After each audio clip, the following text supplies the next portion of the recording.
If you could go back, really go back, where would you go first? Maybe it's not even history. Maybe it's smaller than that.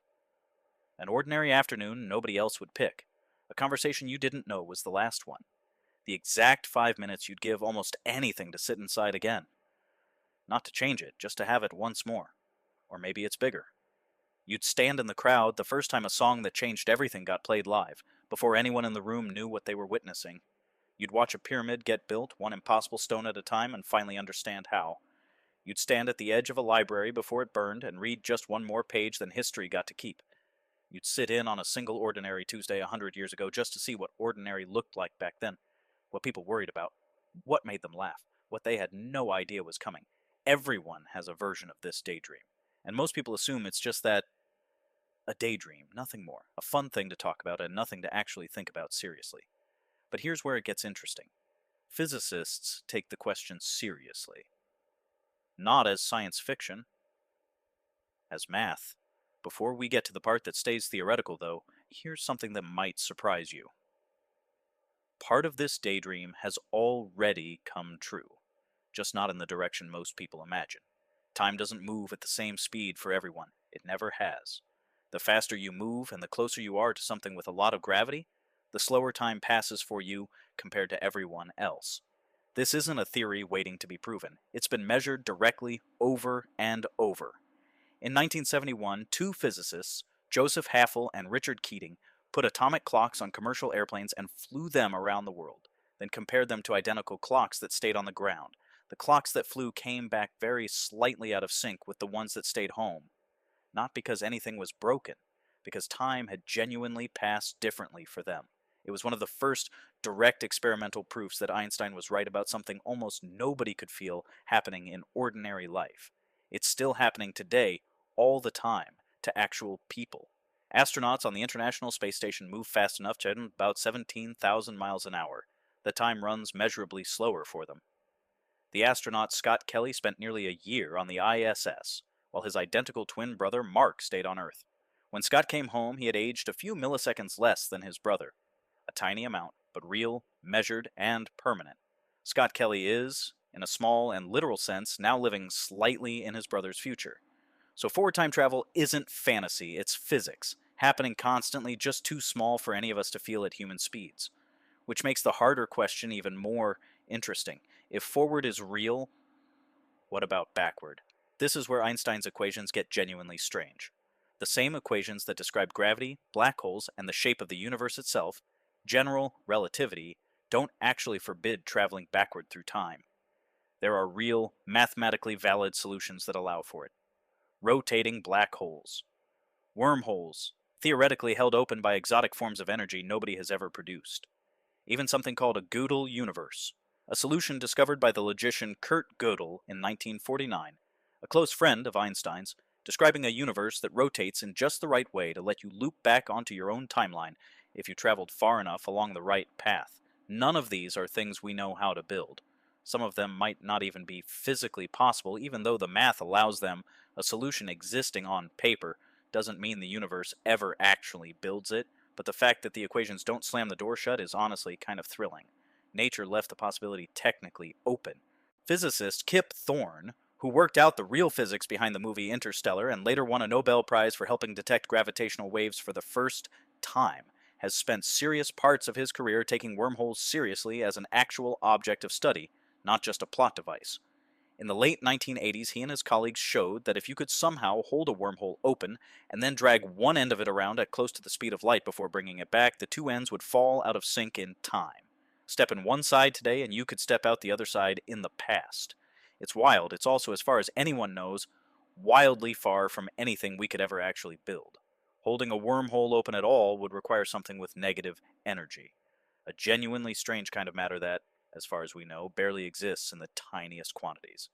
Nowhere near enough to prop open a tunnel through space-time. And even if you somehow could, there's a deeper problem waiting on the other side. If you really went back and changed something, even something tiny, what happens to the version of events you left behind? This is the old grandfather paradox dressed up in real physics. Go back far enough, change one small thing, and the future you came from might unravel. Physicists have actually tried to solve this seriously, not just wave it away. The physicist Igor Novikov proposed something called the self-consistency principle, the idea that if backward time travel is possible at all, the universe simply won't allow you to create a paradox.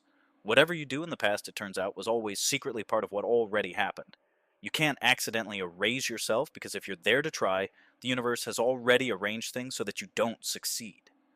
Picture it this way. Say you traveled back to stop something from happening, fully intending to change the outcome. Under Novikov's idea, you wouldn't fail because some invisible force stopped you. You'd fail for perfectly ordinary reasons. Your car would break down on the way. You'd get the date wrong by a day. Someone would ask you an unrelated question at exactly the wrong moment, and you'd hesitate just long enough. Nothing about it would feel supernatural in the moment. It would only look like fate, looking back once you realized you were always going to fail because you already had.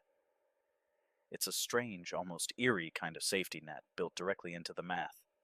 Not a wall stopping you, just a universe that quietly makes sure the story always comes out the same way, however hard you try to rewrite it. Stephen Hawking took an even more cautious stance. He half-joked that the universe might have a built-in rule preventing backward time travel altogether. He called it the chronology protection conjecture, the idea that physics quietly protects itself from paradoxes even if we don't yet fully understand the mechanism. He even proposed a thought experiment. If backward time travel will ever be invented, where are all the time tourists from the future visiting us right now? Nobody's ever produced a good answer. In 2009, Hawking actually tested this in the most delightful way a physicist possibly could. He threw a party, balloons, champagne, the whole thing, and sent out invitations. But he only released the invitations to the public after the party had already happened. If backward time travel is ever invented at any point in the future, anyone who ever finds one of those invitations would know exactly when and where the party was, and could travel back to attend. Hawking sat there, waiting, ready to welcome any guests from the future. Nobody came. He later said it was the result he expected, but he wanted actual, real, physical evidence, not just an argument on a chalkboard. It's one of the only experiments in history designed to test a question about all of time itself, and it's still, technically, an ongoing one. The invitations are out there. The party already happened. Anyone, from any future, could still theoretically walk through that door. Nobody knows for certain which of these is right. Nobody's proven any of it either way. That's what makes it a genuinely open question instead of a settled one of the few places where the universe's rulebook doesn't clearly say yes or no. So maybe the past stays just out of reach, mathematically possible and practically impossible at the same time. But here's the part worth sitting with. The fact that it's still open at all means the daydream isn't foolish.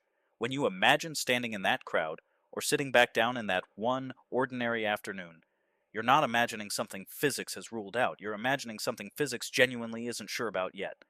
That's rare. Most impossible things are impossible for a clear, closed reason. You can't outrun light. You can't create energy from nothing. The rules are the rules, settled and final. This one isn't like that. It's impossible the way a locked door is impossible. Not because there's no door, but because nobody's found the key. And nobody's entirely sure the key exists at all. So, where would you go first? Maybe it's the pyramid. Maybe it's the concert, standing in a crowd that has no idea yet what they're part of. Maybe it's the library, one page ahead of the fire. Maybe it's smaller than all of that. Just one afternoon, one conversation, one version of a day you'd give almost anything to sit inside again, not to change a single thing about it.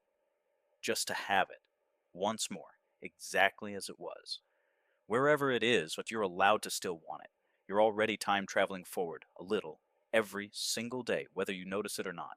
The same way Scott Kelly did, the same way every satellite over your head does, right now, as you're watching this.